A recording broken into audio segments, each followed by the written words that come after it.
Have you ever felt like you're completely stuck, that your life has hit a wall? As if things are falling apart around you, but the reason remains just out of reach. Perhaps you've made efforts to change, started new routines, tried to find motivation, even sought guidance, yet you always end up back where you started. The same inertia, the same sense of powerlessness, with the same thought repeating in your head. I am a failure. If that thought has ever crossed your mind, even quietly, without ever being spoken, this message is for you. And to be clear, what you're experiencing isn't melodrama or self-pity. It is genuine. However, its origin is not what you imagine. The founder of cognitive therapy, Aaron Beck, unearthed a harsh truth. The feeling of failure and depression doesn't stem from life's negative events. Instead, they arise from how you process and understand those events. Simply put, your suffering isn't generated by the world itself, but by the warped perspective you use to view it. Beck named this phenomenon the negative cognitive triad, a mental framework that persuades you of your own incompetence, that the world is set against you, and that your future is hopelessly dark. Once you internalize this belief, your entire reality shifts. Your mind begins operating like a catastrophe-seeking sensor. It actively searches for and discovers evidence that things are destined to fail. The most damaging aspect? It completely disregards any proof that contradicts this narrative. It is akin to residing in a bad dream that you assemble anew each morning upon waking. You rise from the same cluttered space, with the same diversions awaiting you, absorb the same harmful content, speak to yourself with the same self-defeating tone, and then you wonder, why is my life not changing? The truth is stark, because you are unknowingly nourishing the very conditions that guarantee your failure. Your room is a manifestation of your mind. Your routines are just repeated mental scripts. The people in your orbit are reflections of your inner condition. And you believe you're trapped because life has cornered you, when in reality, you are the one holding down the same buttons that keep the cage door bolted. This message is not just another piece of hollow motivation. It is an invitation for you to gaze into the mirror without flinching. It is meant for those who are weary of feeling like a bystander in their own existence. It is for individuals who have endured enough and are prepared to face the reality. You are not fundamentally flawed. You are conditioned. And it's entirely possible to shatter this cycle. But to do so, you must confront the source of this pattern. And it's not somewhere out there. It's within you. Over the next few minutes, I will reveal precisely how this mental feedback loop is built, how it steers your life without your awareness, and, most critically, how to dismantle it. In a tangible, direct, and if need be, unforgiving way. Picture for a moment that your mind acts like a pair of glasses. It's an invisible filter positioned between you and the world. Now, imagine this filter is fractured, smudged, and warped. Each time you look out, everything appears more grim than it is. You glance at your reflection and perceive inadequacy. You survey the world and witness only rejection, barriers, and unfairness. You contemplate what's to come and can only foresee more hurt, more blunders, more disappointment. This is the affliction described by Aaron Beck, a cognitive pattern that quietly and gradually spreads until it has fully contaminated your perception of yourself, of others, and of your life. He termed this the negative cognitive triad, and once it takes root, it alters everything. Let's break down its function. The first component of this triad is a negative self-perception. It's the inner voice whispering, "You aren't adequate, you're not skilled enough, you ruin everything you touch." This voice might sound logical, but it's fueled by warped beliefs you've absorbed throughout your life, possibly starting in childhood. With each error, each rejection, each piece of criticism, you have subconsciously strengthened the notion that you are inherently flawed. The second component is a negative worldview. When you perceive yourself as a failure, you begin to see the world as a cruel, unjust, and uncaring place. You start to think that nothing will work out, that the deck is stacked against you, that other people get lucky breaks, benefits, and advantages that you don't.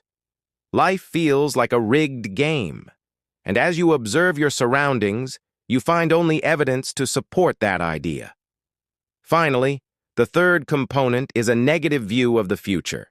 This is when you begin to think that things will never improve, that regardless of your actions, the result will be identical. Frustration, collapse, and pain.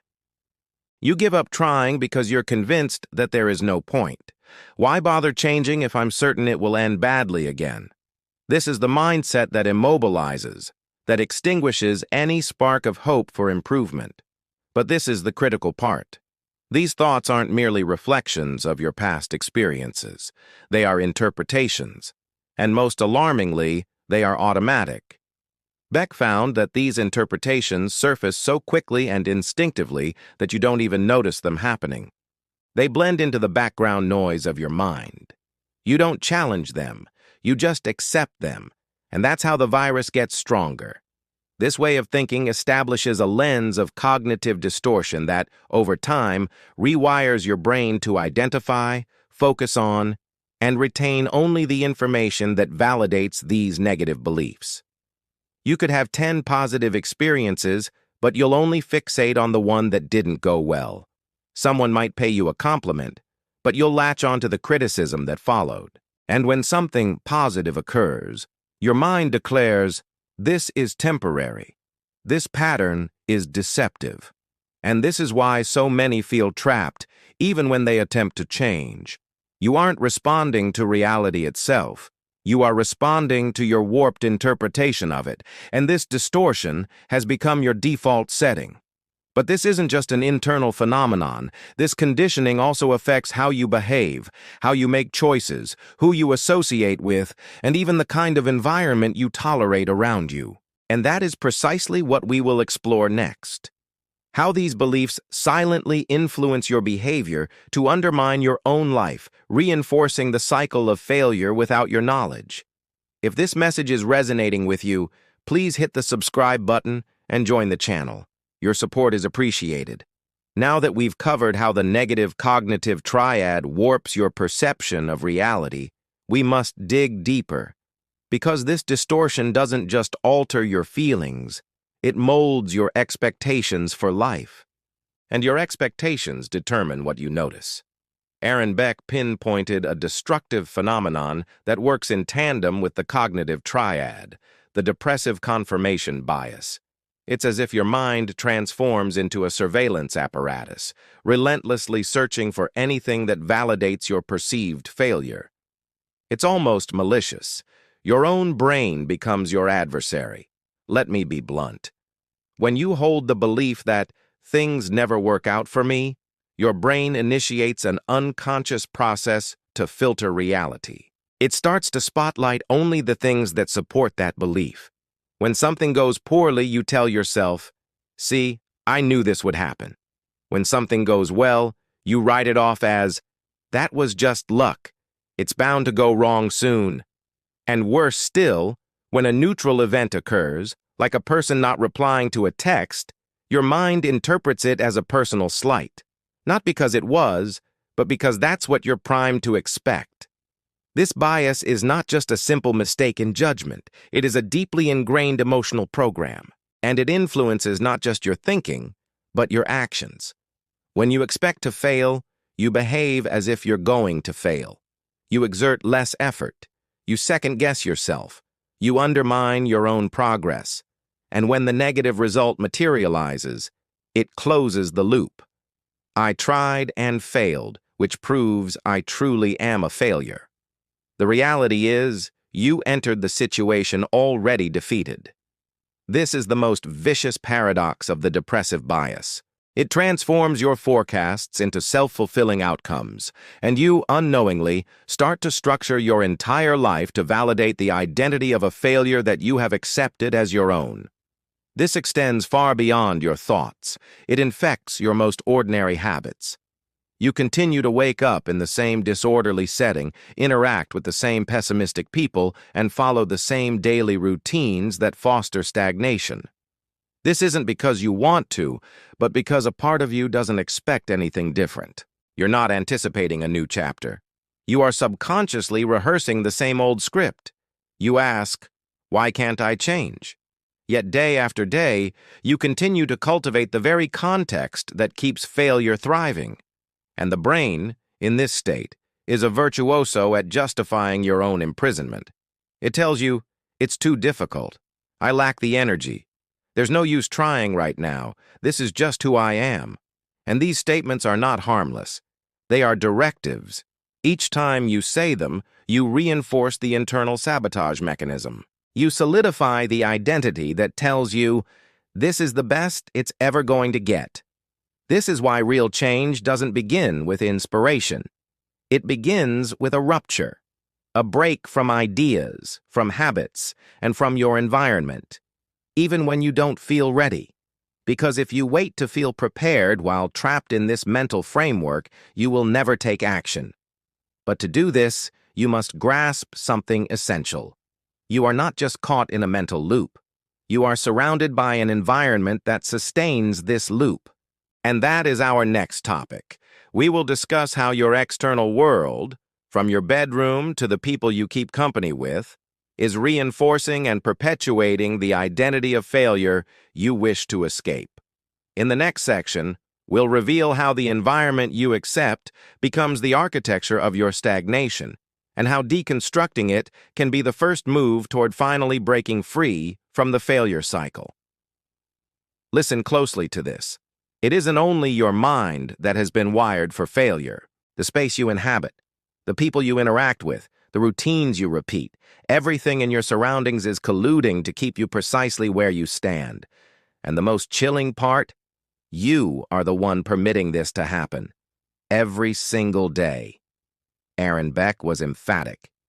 Negative thoughts don't operate in a vacuum. They produce behaviors, and behaviors construct environments. Your feelings shape your actions, and your actions shape the world you occupy. When you're steeped in thoughts like, "I am a failure," nothing will ever change, and life is a lost battle, you begin to arrange your reality to validate these convictions. Let's make this tangible. You wake up, and the first sight is the same cluttered room. Clothes are scattered about. Your bed is unmade. There's a mound of items you choose to ignore. What message does this send you? Order, focus, self-control? Absolutely not. It signals chaos, burden, and inertia, and this feeling quietly infiltrates your mind before you've even risen. The disorder around you becomes a reflection of your internal disorder. And what is your response? Nothing. You grow accustomed to it. You treat it as normal. Now consider the people you spend time with. How many of them uplift you? How many push you to improve? Or more tellingly, how many are perpetually complaining, embracing victimhood, and stuck in the same narratives of defeat you long to leave behind? If your days are filled with voices that champion mediocrity, how can you expect to believe that escape is possible? And what about the content you consume? The social media feeds you scroll through for hours, the videos you binge, the comments you absorb. What is this feeding inside you? Clarity? Purpose? Or is it comparison, self-criticism, distraction, and further mental clutter? The truth is unforgiving. You are cultivating the ideal conditions to stay stuck. You have, without realizing it, built an ecosystem of failure. And so long as this system remains active, any attempt you make to change will be derailed. You might try to think differently, but if your surroundings stay the same, your mind will snap you back to the old pattern. And why does this occur? Because the human brain craves consistency. It needs your thoughts, actions, and environment to be in sync. And if your environment is still calibrated to the failure identity, your mind will fight against any notion that disrupts that pattern, even if that notion is something positive, even if it is the solution. So, let's be practical. You won't escape this by simply thinking positively. You must demolish the foundations of the cycle. And that begins with the resolution to change, even while your mind screams that it's useless. It begins with a stark act of disruption, discarding what holds you down, muting the negative voices, shattering the automated routine and ruthlessly cutting out everything that nourishes failure. Do you want to climb out of this pit? Then look around you. Your surroundings are a projection of your inner state, but they are also the fulcrum for your transformation. Alter your environment, and your mind will begin to alter with it. But proceed with caution. Merely changing your environment isn't sufficient.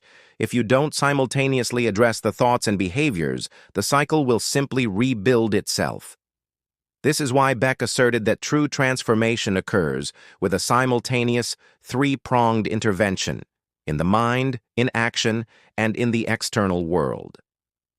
And that is exactly what we will delve into next. How to use this triple intervention to re-engineer your life in a relentlessly practical manner, even when you have zero desire to do so. The next segment is the pivotal moment. It is the start of the reconstruction. If this message resonates with you, you'll find immense value in my ebooks. Beyond the Shadow unpacks Jung's essential ideas, while Dialogues with the Unconscious offers a 30-day guide to apply them. Both are available via the link in the pinned comment. We have now arrived at the turning point. So far, you've grasped how your mind has been conditioned to replicate patterns of failure, how you filter reality to validate your negative beliefs, and how your environment is sculpted to maintain all of this. The pressing question now is how to break this cycle for good. Aaron Beck provided the answer, but it's not a comfortable one. It demands a starkly direct method, a simultaneous disruption on three fronts: thought, behavior, and environment. This is the triple intervention. It is futile to adjust one aspect while neglecting the others. That's like trying to extinguish a fire by pouring water on just one part of the blaze. If you seek genuine transformation, you must address all of it at once. Let's begin with your thoughts. The ruminating mind is a minefield. Automatic negative thoughts emerge in a split second, often before you're even conscious of them. They tell you, you will fail. Nobody cares. It's best to just quit. The issue is not having the thought. The issue is accepting it as truth. The intervention starts with identification.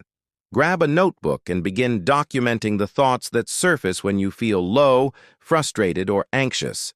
Challenge them. Is this really true? Is this a fact or just my interpretation? What actual evidence supports this? This straightforward exercise starts to unravel the knots these thoughts have tied around your identity. Beck referred to this as cognitive restructuring. It's a hands-on process of testing your beliefs against reality, of examining your ideas in the harsh light of logic. Now let's turn to behavior. Here lies one of the most disregarded truths for those experiencing stagnation. You do not need to feel like acting to act. Motivation is a luxury that typically follows action, not precedes it. If you wait for motivation to strike before you change, you will wait indefinitely. Therefore, change even without the urge. Start small, but begin. Get out of bed and make it. Go for a 10-minute walk. Change into clean clothes, even if you're not going anywhere. Reply to that email you've been putting off. Regardless of how trivial it seems, every tangible action sends a signal to your mind. I am no longer a captive of this failure identity. Over time, these new behaviors start to produce new emotions. Action first, feeling second, and lastly, the environment. No more compromising with chaos. Your room, your home, your daily schedule, your social connections, all of it is constantly training you. You need to declutter, literally. Get rid of everything that signifies stagnation.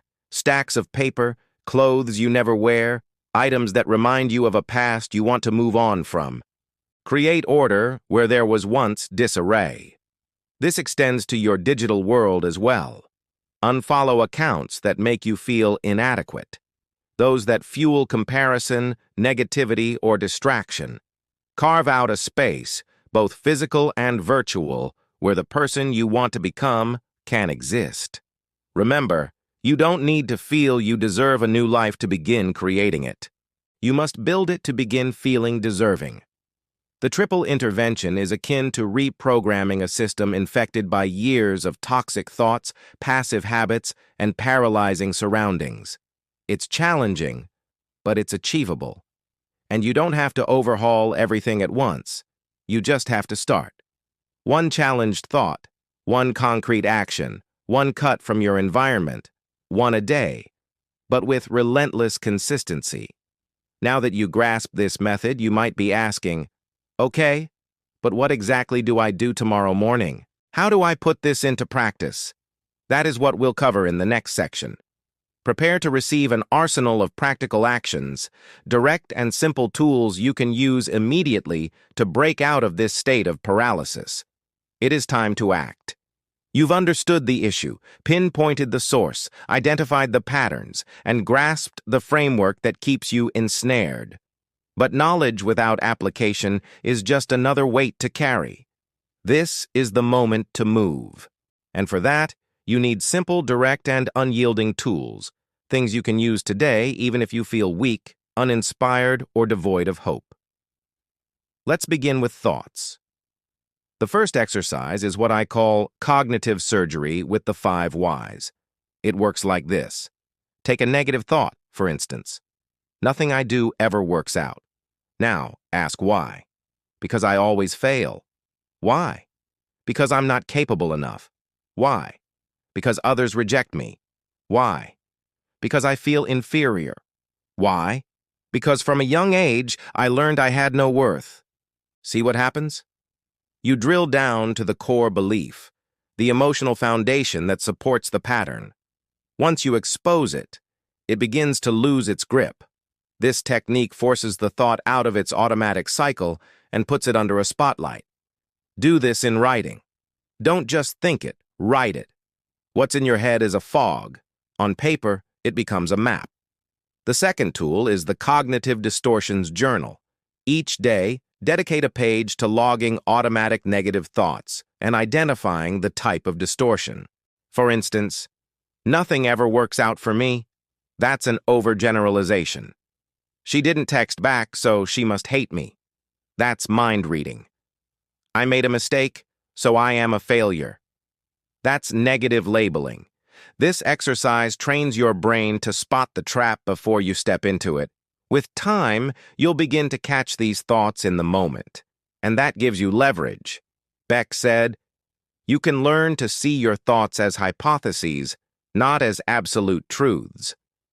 Now, let's address behavior. The best place to start is with the 2-minute rule. If a task takes 2 minutes or less, do it immediately.